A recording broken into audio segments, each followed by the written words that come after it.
The rain had started as a whisper, soft enough to be almost polite. When I first saw her, she was sitting on the far end of the park bench, shoulders hunched, hands clutched in her lap, as if holding herself together against some invisible weight. I hadn't planned to notice anyone. My walk was meant to be a quiet break, a way to untangle the day. But there was something about the curve of her shoulders, the way her hair plastered itself to her damp neck, that paused me in my tracks. "I'm pregnant and alone in the," she said, voice trembling in a way that made the words nearly break apart. I had to blink twice, certain my ears had misheard, certain that life couldn't start a conversation with someone so heavy, so raw, without a warning. But there she was, tears streaking her cheeks, the words still hanging in the air between us like a fragile glass sculpture. I didn't step closer. I didn't immediately reach out. I've learned that presence can sometimes be louder than speech. "Then I'll be the father you need," I said, letting the words land gently, deliberately, like stones into water. No bravado, no rush,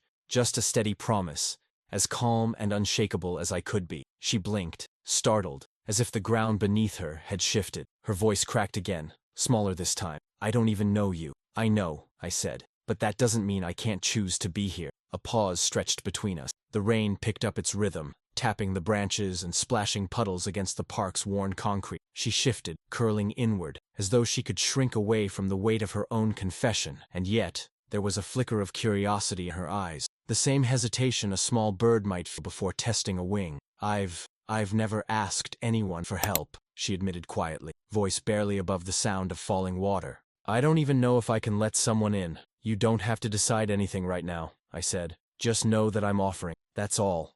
It wasn't a grand gesture, no dramatic sweep, no imploring eyes, just a calm, unwavering presence, the sort that comes from knowing who you are and what you can give without demanding a return. And maybe that's why she didn't bolt, why she didn't dismiss me outright. Maybe she recognized the absence of neediness in my tone, the absence of expectation. I pulled my jacket tighter around me and sat a few feet away, careful to give her space. I watched her, listening to her quiet sobs, the occasional hitch of breath that sounded like it might fracture at any moment. Every now and then, she glanced at me, suspicion flickering across her face like lightning in a gray sky. "I don't even have anywhere to go," she admitted after a while, voice trembling but softer than before. No one to help me through this." "I'll help," I said. "You don't have to face it alone, not if you don't want to." Her eyes met mine for the first time without hesitation. A small, fragile acknowledgement passed between us, heavier than any words could. She was testing me, gauging whether my calm was real, whether my steadiness could withstand her storms, and somehow, without planning it, I was rooting for her to trust me. We sat there for a long time, the rain falling, and the city noise muted by distance and dampness. I said nothing more, just let her breathe in my presence, let her tears fall, and let the quiet say everything that words could not. For the first time since she had spoken, a slight exhale escaped her. Not relief, exactly, but a small shift in her posture, a loosening of tension she hadn't realized she had carried so tightly. And I knew, without needing to say it aloud, that something had begun here, a thread connecting us, fragile and unformed, but real. The next morning, I found myself walking toward the little cafe at the corner of the street, the one with chipped paint and a faint smell of roasted beans that somehow made everything feel warmer. I didn't know if she would come, or if she even wanted to, but I had promised presence, and promises are easier to keep when you act before hesitation has a chance to root itself. She was there when I arrived, sitting at a small table by the window, coat damp, hair still slightly clinging to her neck, hands wrapped around a mug as if it could hold her together. Her eyes flicked up when I approached, wary at first, as if measuring whether I was worth the risk of letting in. "Good morning," I said, sliding into the chair across from her. "Morning," she murmured. Her voice was quieter than the rain had, but still waited, carrying a lingering tremor of fear and caution. The cafe smelled of coffee and warmth, a contrast to the wet streets outside. I ordered a coffee as well. No sugar, black. The waiter nodded and left. I turned back to her, noticing the way her fingers traced the rim of her mug, the way her gaze drifted to nothing, and I stayed quiet. Sometimes presence is louder than words.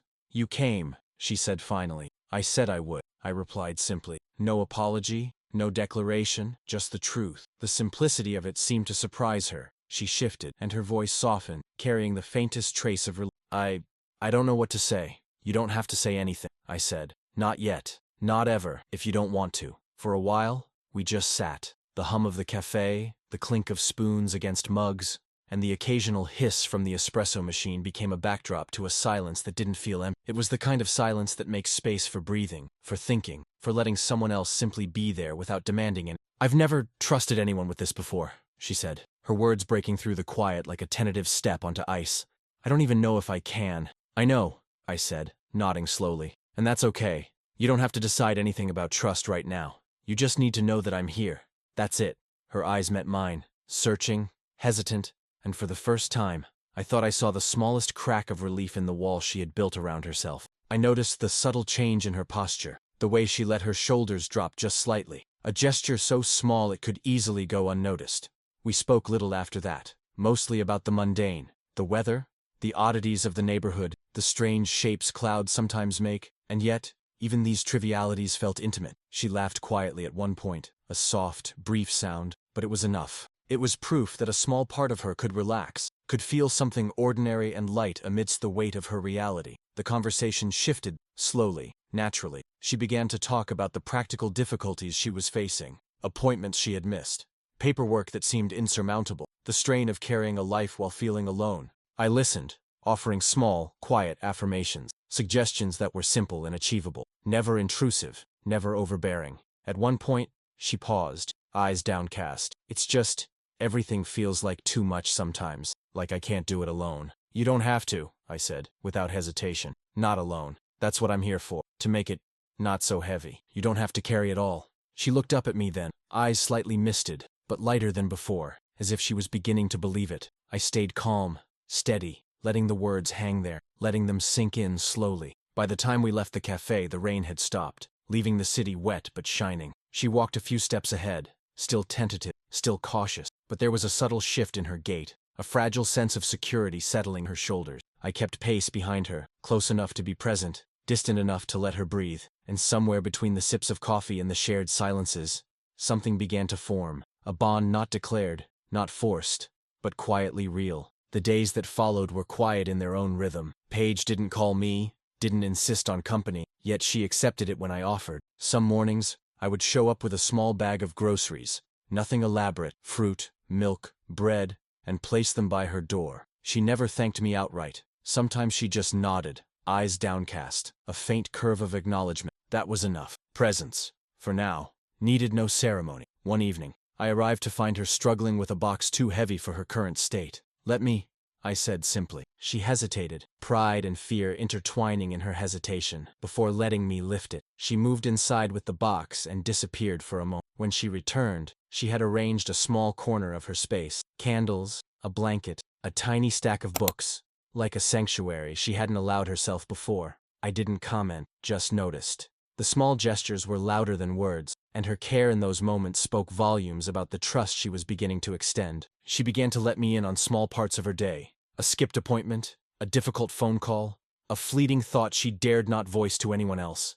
I listened, never interrupting, never pushing, offering only the quiet certainty that someone was there. One afternoon, she laughed softly at a memory I had no context for, and it felt like sunlight breaking through the clouds. She covered her mouth quickly, embarrassed by the sound, but I only smiled gently. Laughter that is allowed to exist without shame is a fragile gift. I noticed the weight she carried in her posture, the way she flinched at sudden noises, the careful rhythm of her steps. I began adjusting mine, walking beside her with a subtle awareness, anticipating small hurdles, like stepping aside for a puddle before she reached it, or holding a door when her hands were. I never made a show of it. It wasn't performance. It was simply noticing, responding, being present. One evening, she invited me to sit while she prepared a simple dinner. She moved around the kitchen with a quiet efficiency, and I stayed near the counter, slicing vegetables, arranging plates. Her glances toward me were cautious, but I felt them steadying, as if she was testing the waters of familiarity. "You don't have to stay if it's awkward," she said suddenly, voice barely above a whisper. "I'm here because I want to be," I said, and there was no hesitation in words. "Not because I'm obliged, not because I need anything. Just because you shouldn't have to face this alone." She paused, fork halfway to her mouth, eyes searching mine, and I could see a fragment of relief passing through her, a recognition that someone, for once, was offering not advice, not judgment, but the steady constancy of choice. By the end of that week, I realized that our companionship had begun to weave itself into her days. She no longer flinched at my presence. She simply allowed it. Small silences became comfortable. Her gaze lingered a little longer, and the space between us was no longer defined by wariness, but by something quieter, stronger, unspoken. I didn't say much about it. I simply kept showing up, kept listening, kept the steady rhythm that seemed to reassure her, even when words failed. Trust, I had learned, grows in invisible gestures, in quiet persistence, in the simple decision to. The morning sunlight came through the thin curtain, painting soft rectangles across the floor. Paige was already awake when I got to her place, sitting cross-legged on the bed, notebook in hand, scribbling furiously. I didn't interrupt. I stayed near the door, hands in my coat pockets, quietly observing. There's something in watching someone you care about without demanding their attention, a respect for their rhythm, their pace, their space. Morning, I said finally, keeping my voice low so as not to startle her. She looked up, eyes red-rimmed but sharper than the night before, and offered a small, tentative smile. Morning, she replied. There was a fragility in an acknowledgement that the world still felt heavy, yet she had chosen to rise and face it. I poured coffee, careful not to disturb the fragile calm of her room, and set a mug beside her. She nodded, a wordless thank you. I stayed nearby, watching her fingers move across the page, tracing thoughts she hadn't dared voice aloud. She didn't notice the way I noticed, didn't see the careful attention I paid to her small gestures, but I made a silent promise to keep noticing. She closed the notebook abruptly and sighed, running a hand through her hair. It's just hard, she admitted, voice barely audible. I know I have to do this, but some days it feels impossible. You don't have to do it alone, I said, sitting on the edge of the bed a few feet away, careful to give her space. Not when someone can help carry the weight. Her eyes softened, lingering on mine as if she was testing the truth of my words. She didn't speak, but her exhale said more than words could. We moved through the day in a quiet, deliberate rhythm. I helped with chores, ran errands, made calls she had been avoiding. She allowed me in, but cautiously, measuring the boundaries of comfort and independence. Every glance, every small movement, became a conversation. The subtle shift in her posture when she realized I was paying attention to her needs, not judging, not demanding, was the most honest acknowledgement I could receive. At one point, we paused on the balcony, looking at the city beneath us. The noise of traffic felt distant, the bustle of people muted. She leaned slightly against me, not seeking touch, not needing words, just sharing a space, a quiet, unspoken companionship. I sometimes forget how to ask for help, she admitted, voice soft. I don't want to be a burden. You're not, I said firmly. Not now, not ever. Being here, helping, that's not a burden, it's a choice. I choose this. Her lips curved in a hesitant half-smile, the first I had seen since we met that didn't carry fear or skepticism. There was trust forming in that small gesture, fragile but real, and I let her take it at her own pace.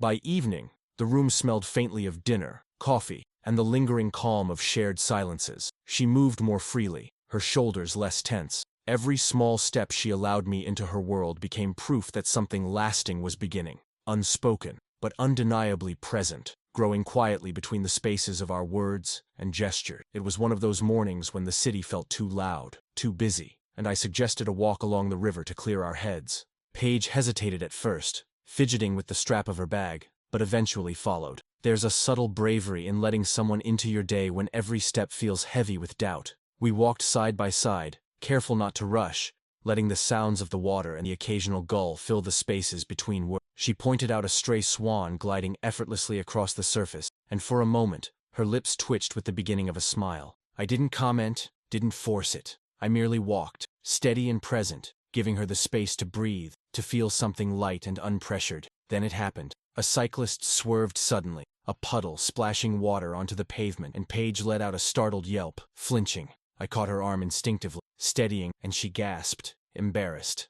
I shrugged, letting a grin slip onto my face. You're okay, I said softly, and then she laughed. It was a small, unpracticed laugh, the kind that starts in the chest and travels unbidden through the throat. She covered her mouth quickly, cheeks reddening, but the sound lingered in the air. I laughed too, quietly, not at her, but with her, and something shifted in the rhythm between us. For the rest of the walk, she relaxed in a way I had rarely seen. Her shoulders dropped, and she began pointing out things along the riverbank, a group of ducks fighting over bread, a child chasing a dog, the way the light hit the water. I listened, adding small observations, matching her pace and never pressing beyond what she offered. The trust that had been forming quietly now had room to breathe. She paused at a bench, sitting and letting the sunlight touch her face. I remained standing nearby, hands in my pockets, letting her decide how close she wanted me to be. The silence stretched comfortably, filled with subtle acknowledgments rather than words. When she finally looked up, her eyes met mine, and there was something unspoken, an acknowledgment of safety, of steadiness, of a presence she could count on. We lingered there until the shadows, and she suggested heading back. On the way, she spoke more freely about small worries, appointments she had yet to make, the faint panic she sometimes felt at the weight of responsibility. I listened, offered practical solutions without pressure, and let my calmness be the constant undercurrent in her fluctuating storm. By the time we reached her building, I realized the laughter hadn't been just a fleeting it had been a pivot, a subtle opening of a door that had long been sealed. Trust doesn't arrive all at once, but laughter, even fragile, can be the hinge which it swings. As we parted, she didn't rush inside. Her glance lingered, tentative but genuine, and I simply nodded, a silent affirmation of my presence, of my choice to remain. That quiet decision, unspoken, hung in the air between us, heavier and more profound than any grand declaration could. It was late afternoon when Paige hesitated at the doorway, holding a small bag of belongings. Her eyes searched mine, not for permission exactly, but for reassurance, and I met her gaze steadily, silently offering. "You can stay," I said simply. "There's a room for you. It's yours, as long as you need it." She hesitated, shifting her weight from one foot to the other. The uncertainty was palpable, the fear of dependence and judgment lingering in the quiet between us. I don't want to impose," she whispered. "You won't," I assured, not with drama or insistence, but with calm certainty. "There's no imposition in needing a safe place.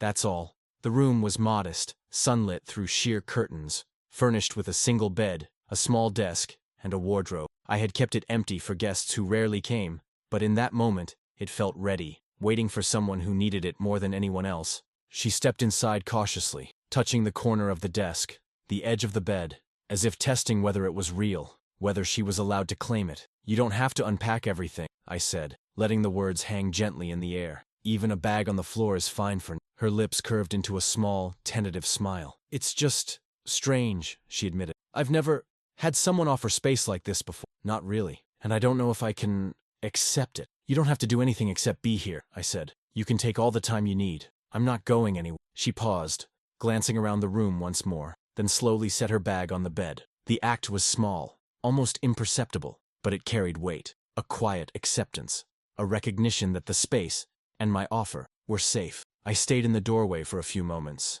letting her settle, careful not to intrude, careful to respect the fragile boundaries she still held. We moved through the evening without urgency. Dinner was simple, conversation minimal, punctuated by shared silences that felt comfortable rather than. I noticed the subtle ways she began to relax, the way she leaned against the doorframe when stretching, the way her shoulders no longer seemed to bear the same invisible load. Later, she lingered by the window, looking at the city as it settled into twilight. I remained nearby, quietly folding laundry, giving her the option to speak or remain silent. She spoke softly, voice tentative but steady. It's strange, feeling chosen, even for something as simple as a room. "You are," I said without hesitation, "and not because I expect anything in return, just because you matter, and you shouldn't have to face this alone." Her eyes met mine, a fragile recognition passing between us. No words were needed beyond that. The quiet acknowledgement, the simple decision to stay, was enough. By the time night fell, the room felt less like a borrowed space and more like a place she could inhabit, slowly, cautiously, without fear. We didn't rush toward closeness, didn't force intimacy.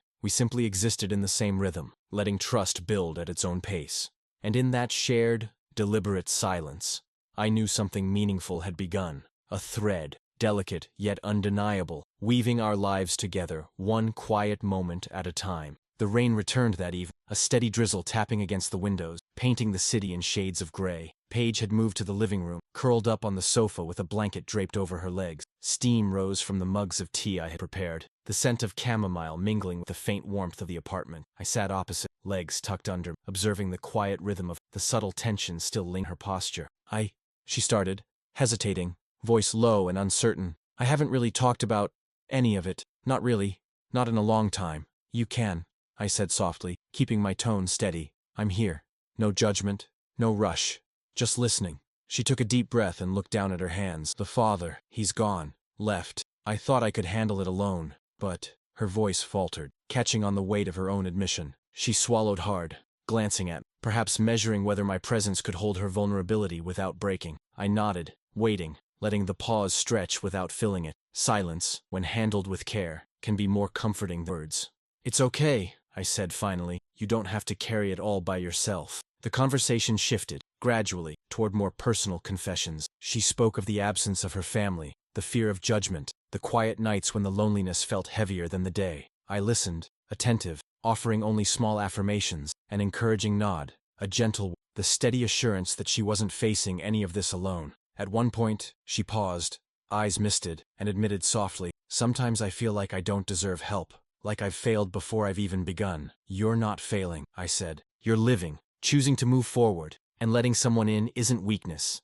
It's strength. You're strong enough to let me be here." Her gaze lingered on mine, searching, hesitant, but I remained calm, steady, letting my presence speak more than words. Slowly, almost imperceptibly, her shoulders relaxed. She reached for her mug, clutched it for a moment, then set it down. "It's strange, feeling like I can rely on someone," she admitted, voice quieter than the rain. "You can," I said simply. "I choose to be here. You don't have to worry about whether it's temporary or permanent. Just know that I'm not going anywhere." The rain fell harder, drumming against the glass in a gentle rhythm, as though marking the passage of time, the quiet unfolding of trust. We didn't speak much after that, just sat in the shared silence, the weight of her confessions balanced by the steady, unhurried calm I offered. No grand declarations, no sudden gestures, only the constancy of presence, the kind that allows someone to finally let their guard down. By the time the storm began to ease, I noticed the faintest shift and she wasn't smiling, but the tension had, the tightness in her chest softened. Small victories, imperceptible to anyone else, yet monumental in their own way, were forming between us. And I understood then, without needing to say it aloud, that the thread connecting us was becoming stronger, quiet but undeniable, holding space for what was still unfolding. The morning was crisp and clear, a quiet kind of calm that felt like it had been reserved for us alone. Paige met me outside her apartment, bundled in a coat that seemed 2 sizes too big, yet somehow comforting. She clutched her bag tightly, fingers drumming a soft, anxious rhythm. I didn't speak at first, simply walked beside her, matching her pace, letting the silence act as a buffer. The clinic smelled faintly of antiseptic and paper, a sterile contrast to the warmth of the apartment we had shared in the evening. Paige hesitated at the reception desk, glancing around as though every face might judge her unspoken vulnerability. I waited a step behind, careful to let her take the lead, careful to keep my presence calm and steady. Once inside the ultrasound room, the nurse's voice was kind but efficient, the routine clinical chatter only emphasizing the gravity of the moment. Paige lay back on the table, hands folded over her stomach, eyes wide and uncertain. I pulled up a chair beside her, careful not to crowd her space, and took her hand in mine. "Ready?" I asked quietly, keeping my tone gentle. She nodded, swallowing hard, and I could feel the tension in her grip. The screen flickered to life, and the tiny movements of a life we hadn't met became visible. The sound of the heartbeat filled the room, steady and strong, and I felt an unexpected swell of emotion, careful to keep it in check, so as not to overwhelm her. Paige's eyes filled with tears as she whispered, "I can't believe it's real." "It is," I said, squeezing her hand lightly. "It's real, and you're not alone in this." We sat together, watching, listening, absorbing the quiet miracle of the moment. She leaned into me just slightly, not out of dependence, but as if seeking a quiet acknowledgement that she didn't have to be entirely self-sufficient for her. Trust, still tentative, was growing, piece by piece, built on small, deliberate moments like this. After the appointment, we walked slowly back to the car, the city moving around us in muted chaos, irrelevant to the fragile bubble we. Paige spoke softly, more to herself than to me. "Thank you for being here." "You don't have to thank me," I replied. "I'm here because I choose to be. You and the baby don't have to face this alone." Her eyes met mine, searching for any trace of doubt, any hint of hesitation, and finding none, she allowed herself a small, weary smile. The world outside might have remained indifferent, but in that brief, quiet exchange, a bond had strengthened, one built not on grand gestures, but on calm certainty and the quiet assurance of presence. By the time we reached her apartment, there was a new weight in, not burdensome, but filled with possibility. A future that had seemed uncertain now carried the faint, steady pulse of hope, one that we could nurture together, quietly, deliberately, without needing to define it in words. It was a quiet evening, the kind where the city seemed to hold its breath, and I found Paige in the kitchen, arranging a small plate of food on the table. The light from the single lamp cast soft shadows across her face, highlighting the subtle traces of fatigue that had begun to soften around the edges. She looked up as I entered, a faint smile tugging at the corner of her lips, and I felt the calm certainty of our shared presence settle over the. We sat across from each other, the clink of utensils against plates filling the quiet spaces between our words. Conversation meandered gently. Memories of childhood, the strange habits of neighbors, the small absurdities of daily life. There was no urgency, no expectation beyond simply being there. The ease between us had grown gradually, almost imperceptibly, yet it carried a weight of trust neither of us had rushed to define. At one point, she paused mid-bite, eyes lifting to meet mine. The air thickened, subtle but undeniable. Neither of us spoke, yet the room seemed to contract, holding the possibility of something unspoken. Her gaze lingered, searching, tentative, and I sensed the fragile tension in the moment, the quiet question hovering between us, too delicate to name. I leaned back slightly, giving her the space to decide, my hands resting calmly on the table. She exhaled softly, a sound that conveyed more than words could capture. "Stay," she said, voice low, almost a whisper, yet carrying the weight of intention. I didn't move closer, didn't press an answer with words or gestures. I simply remained, letting the decision settle into the rhythm of the room. She shifted, curling slightly against the back of the chair, her expression a mixture of relief and vulnerability. No grand declarations, no dramatics. Just the quiet act of choosing presence over isolation. We spent the rest of the evening in companionable silence. I read from a book nearby while she traced patterns on the table with her fingers, occasionally glancing up, a faint smile playing across her lips. Every small interaction, every quiet acknowledgement, built a subtle architecture of trust. The almost kiss lingered in the air like a shadow, unspoken, deferred, yet charged with a gentle promise that neither time nor words could hasten. By the time she rose to prepare for bed, the tension had softened, leaving only a steady warmth, and I followed at a careful distance, letting her lead, observing the grace in her movements, the quiet strength that had begun to emerge beneath the layers of fear and uncertainty. As she finally settled under the blanket, I remained nearby, sitting in silence, letting the shared stillness speak volumes.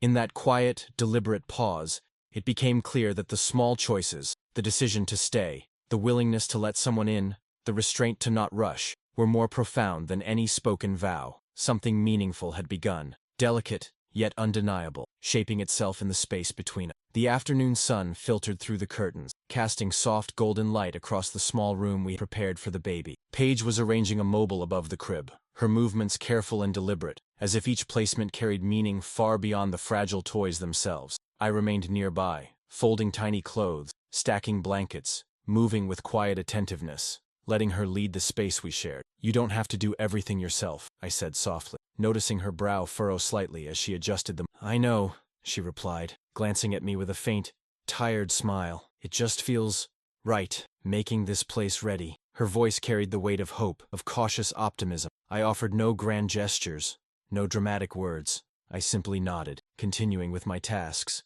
knowing that presence was often stronger than declaration. We moved in silence for a while, the soft rustle of fabric and the gentle clink of hangers filling the quiet. Every glance she cast my way, every small gesture, tucking a blanket, adjusting a toy, straightening a tiny hat, was a conversation in itself, a subtle acknowledgement that trust had deepened, that connection had grown into something tangible, yet unspoken. At one point she paused, stepping back to survey the room, eyes reflecting a mixture of pride and vulnerability. "It's comforting," she admitted, voice barely above a whisper, "to know someone is here. Not just for the baby, but for me." "You're not alone," I said simply, meeting her gaze with steady calm. "You never will be, not if I can help it." Her lips curved into a fragile smile, the kind that carries relief and recognition at once. She let herself lean slightly against me, not for support, not for need, but as a quiet acknowledgement of shared presence. The act was small, almost imperceptible, yet monumental in its significance. The day continued gently, filled with ordinary tasks made extraordinary by intention and care. Folding, arranging,